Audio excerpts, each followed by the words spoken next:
আসসালামু আলাইকুম। রেসিপি গ্যালারির পক্ষ থেকে আপনাদেরকে স্বাগতম। রেস্টুরেন্টে গিয়ে সবজি দিয়ে পরোটা খান, অনেক সুস্বাদু মজাদার খাবার হয়। কিন্তু সেরকম ভাবে রান্না করতে চাইলেও বাড়িতে সবজি আপনারা বানাইতে পারেন না।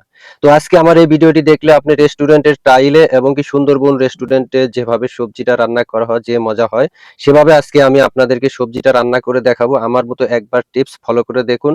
রেস্টুরেন্টের থেকেও অনেক মজাদার সুস্বাদু একটি রেসিপি হয়ে যাবে।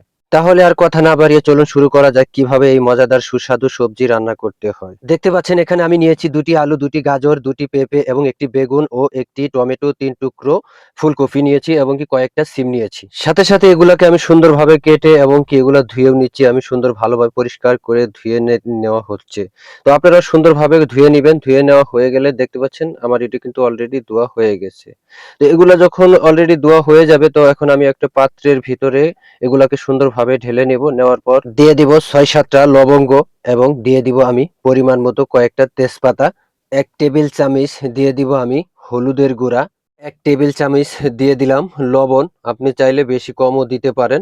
আপনার উপরে ডিপেন্ড করবে। দেখতে পাচ্ছেন। এখন আমি দিয়ে দিব হালকা একটু তেল। তেলটা দেওয়ার কারণ হচ্ছে আপনার অনেকটাই একটু সুস্বাদু হবে, কালারটা সুন্দর আসবে। তারপর আমি এটাকে পরিমাণ মতো পানি দিয়ে একদম ভালো করে মিক্স করে নিব। মিক্স করে নেওয়া হয়ে গেলে দেখতে পাচ্ছেন আমার অলরেডি মিক্স করা হয়ে গেছে। তো এটাকে আমি এখন চুলার উপরে বসিয়ে দিব। চুলার উপরে বসিয়ে দেওয়ার ৫-৭ মিনিট জাল করব। জাল করার পর এটাকে আমি ৩০% সিদ্ধ করে নিব। দেখতে পাচ্ছেন এটা কিন্তু আমি জাল করছি এবং কি আমার এটা কিন্তু অলরেডি ৩০% সিদ্ধ হয়ে গেছে এবং এটাকে একটি ছাকনার ভিতর ঢেলে নিব, পানিটা যেন একদম নিচে পড়ে যায়। যারা আমার চ্যানেলটি সাবস্ক্রাইব করেননি এখনই চ্যানেলটি সাবস্ক্রাইব করুন, আর যারা সাবস্ক্রাইব করেছেন তাদেরকে অসংখ্য ধন্যবাদ।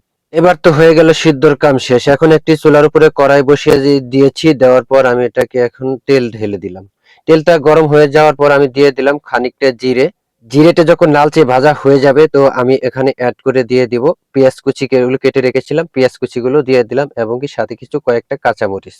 কাঁচামরিচগুলো হালকা ভেজে নেওয়ার পর আমি দিয়ে দিলাম টমেটোগুলো। টমেটোগুলো দিয়ে এটাকে সুন্দর করে ভালো করে তেলে ভেজে নিতে হবে। দেখতে পাচ্ছেন আমি এটাকে সুন্দর করে ভেজে নিচ্ছি এবং কি এটাকে কিন্তু ভেজে নিতে একদম গলিয়ে ফেলতে হবে। আমি যেভাবে গলিয়ে ফেলেছি আপনারাও কিন্তু এভাবে যদি ট্রাই করেন অবশ্যই গলিয়ে ফেলবেন।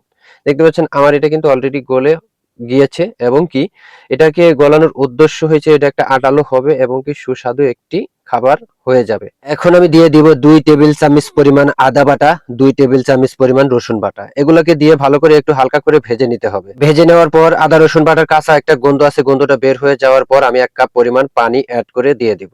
পানি এড করা হয়ে গেলে দেখতে পাচ্ছেন আমি এখন দিয়ে দিব ৬-৭টা লবঙ্গ এবং কি ৬-৭টা এলাচ। দেওয়ার পরে এটাকে সুন্দর করে কষিয়ে নেব। কষিয়ে নেওয়ার পর আমি দিয়ে দিব ১ কাপ পরিমাণ দুধ। তারপর দিয়ে দিব ১ টেবিল চামচ জিরে গুঁড়া এবং ১ টেবিল চামচ ধনে গুঁড়া এবং ১ টেবিল চামচ মরিচের গুঁড়া ও ১ টেবিল চামচ হলুদের গুঁড়া। দিয়ে দিব আমি স্বাদ মতো লবণ। সব মসলা দেওয়া হয়ে গেলে এটাকে আমি এখন সুন্দর করে ভালো করে এটাকে আমি কষিয়ে নিব। দেখতে পাচ্ছেন ৫-৭ মিনিট কষিয়ে নেওয়ার পর এটা আমার অলরেডি কষানো হয়ে গেছে। যখন কষানো হয়ে যাবে সিদ্ধ করা এই সবজিগুলো এখন এর ভিতরে আমি ঢেলে দেব। এগুলা ঢেলে দেওয়ার পর এগুলো সুন্দর করে ভালো করে আমি মিক্স করে নিব। মিক্স করে নেওয়া হয়ে গেলে আমি কিছুক্ষণের জন্য ঢেকে রাখবো। ঠিক ৫-৭ মিনিট জাল করার পর আমি আবারও ফিরে আসলাম। দেখতে পাচ্ছেন কষানো হয়ে গেছে। আমি সাথে দিয়ে দিলাম কয়েকটা কাঁচামরিচ।